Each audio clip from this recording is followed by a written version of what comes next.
Agatha Christie, the Queen of Crime, Agatha Mary Clarissa.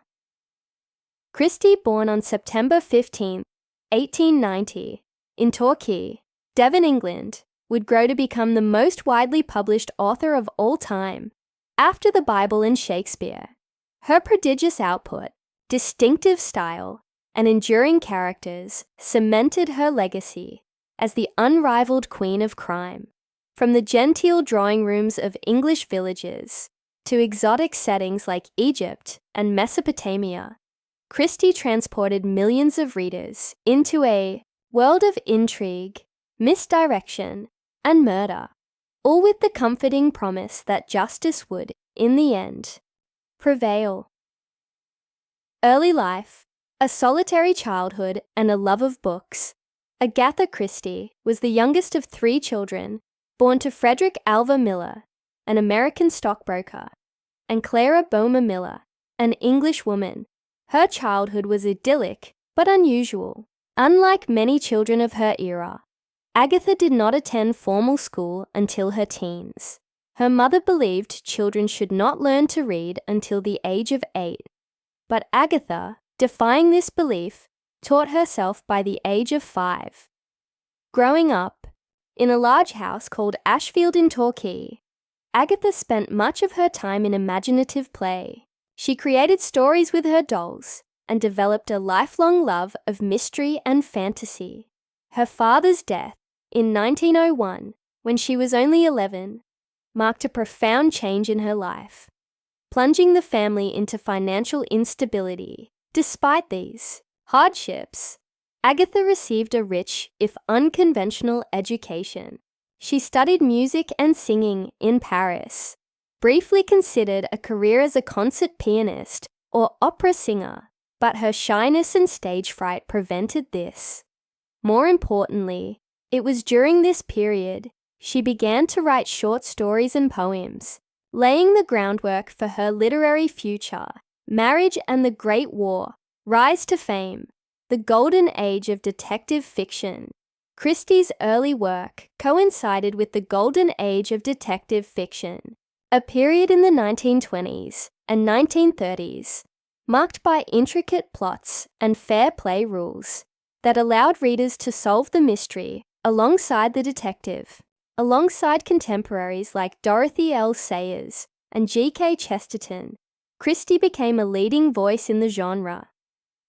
Following Poirot's debut, Christie published a succession of successful novels, including The Murder of Roger Ackroyd, 1926, which caused a stir for its audacious twist ending. That novel is now considered one of the finest detective stories ever written. But 1926 would also bring personal turmoil. Her mother died, and her marriage began to fall apart in December of that year. After a confrontation with Archibald, who had fallen in love with another woman, Agatha disappeared. Her abandoned car was found near a quarry, and a massive manhunt ensued. Newspapers speculated everything from suicide to murder.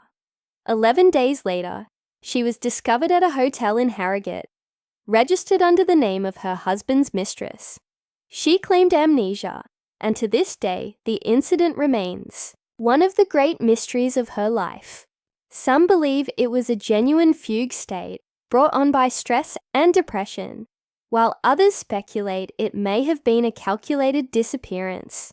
After her divorce in 1928, Christie travelled extensively, particularly in the Middle East. On one of these trips, she met archaeologist Max Mallowan, 14 years her junior. They married in 1930, and it proved to be a happy and enduring union. Christie often accompanied him on digs in Iraq and Syria, and her experiences there inspired several of her best-known novels, including Murder in Mesopotamia, Death on the Nile, and Appointment with Death. That same year, she introduced another beloved character, Miss Jane Marple, an elderly spinster with a keen understanding of human nature, while Poirot represented the cerebral detective in the mold of Sherlock Holmes. Miss Marple offered an intuitive, observational approach, rooted in everyday village life. The first full-length novel featuring her, The Murder at the Vicarage, was published in 1930. Throughout the 1930s and 1940s, Christie's popularity continued to soar. Her novels became international bestsellers, and her characters became household names. Despite World War II disrupting life in Britain, she continued to write prolifically.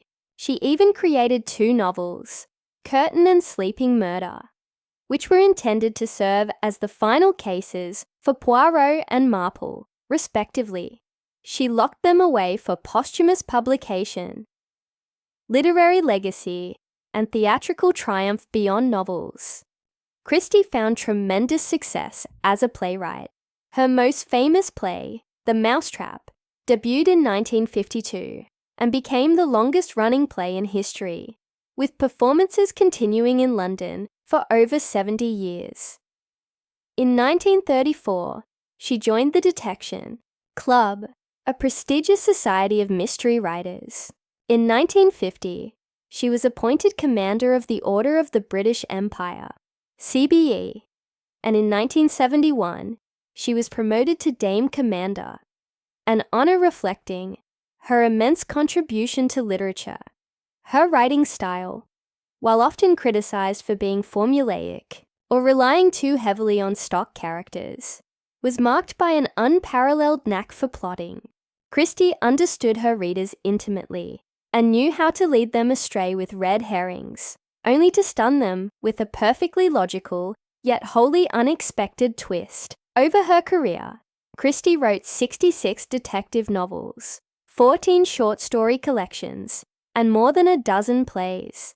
Some of her most acclaimed works include And Then There Were None, a dark, twist-laden novel about 10 strangers invited to an isolated island, and Murder on the Orient Express, which featured Poirot solving a murder aboard a luxurious train, enduring. Influence Agatha Christie's impact on literature, film, and popular culture is vast. Her works have been translated into over 100 languages, and her books have sold more than 2 billion copies.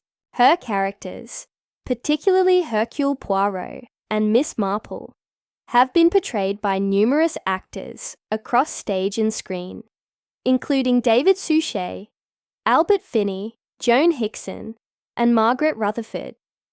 In recent years, Kenneth Branagh has brought Poirot to a new generation with lavish film adaptations of Murder on the Orient Express, Death on the Nile, and A Haunting in Venice. Her influence can also be felt in the work of modern mystery writers and filmmakers, from Gillian Flynn to Rian Johnson, whose Knives Out films pay homage to her intricate storytelling. Christie's estate, managed by her descendants, continues to publish new adaptations, authorize sequels, and celebrate her legacy through events, exhibitions, and educational programs. Agatha Christie's enduring appeal lies in her perfect blend of logic, imagination, and human insight. She believed that even in the darkest crimes, there was a pattern waiting to be discovered, a truth waiting to be unveiled. She invited readers not just to be spectators, but detectives themselves. Her ability to keep readers guessing, often until the very last page, remains unmatched. And yet, her stories also offer comfort, a world where the guilty are caught, justice is served, and order is restored. In the final analysis, Agatha Christie's life was itself something of a mystery, a quiet, private woman who gave the world stories of thrilling danger, cunning villains, and unforgettable sleuths. Through her work, she lives on, the undisputed queen of crime, spinning webs of intrigue that continue to captivate millions.